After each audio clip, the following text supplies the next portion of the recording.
আসসালামু আলাইকুম। অনেক দিন ধরেই ভাবছিলাম ঢাকা থেকেই বাড়ি যেয়ে আমড়া খাবো। তো আমড়া এলাকায় যেয়ে আমরা কোথাও পাইনি, কয়েক গাছে পাইছিলাম। তো গাছগুলো অনেক বড় হওয়ার কারণে আমড়াগুলো আর পারতে পারি নাই।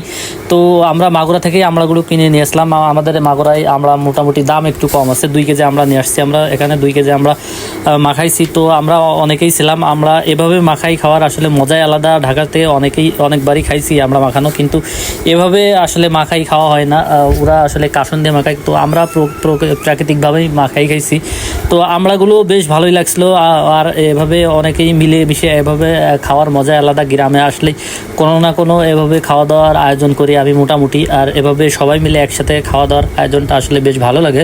তো আমড়া মাখানোর ক্ষেত্রে সবথেকে বেশি ভালো লাগে এটা হচ্ছে মরিচ একটু বেশি দিলে সবথেকে বেশি ভালো হয়। তো মরিচ কেউ একটু কম খায়, কেউ একটু বেশি খায়। তো আমরা একটু কাঁচা মরিচই বেশি ব্যবহার করছি। কাঁচা মরিচের সাথে হালকা পরিমাণের শুকনো মরিচ দিলাম।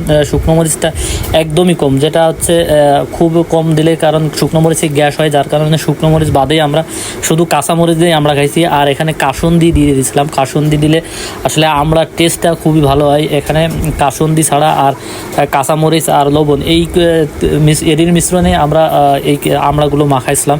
তো মাখানোর পরে আসলে অনেক লোকই হয়ে গেছিলো। খাওয়া দাওয়া করলাম বেশ ভালোভাবেই। আমরা আসলে অনেক গুণাগুণ, এই আমড়ার গুণাগুণ প্রচুর থাকে। এই সিজনে আমড়ার সিজনে আপনারা প্রচুর পরিমাণের আমড়া খাওয়ার চেষ্টা করবেন, কারণ আমড়াইতে প্রচুর পরিমাণের ভিটামিন সি থাকে, আরও অন্যান্য উপাদান শরীরে, যেটা অনেক গুরুত্বপূর্ণ চাহিদা ভূমিকা রাখে এই আমড়াতে। বিশেষ করে আমরা অনেকেই খেতে চাই না, গ্রাম অঞ্চলের মানুষ ম্যাক্সিমাম লোকই আসলে আমড়া খেতে চায় না, কিন্তু আমি বলবো এই আমড়াটা আপনারা অনেকেই খাওয়ার চেষ্টা করবেন।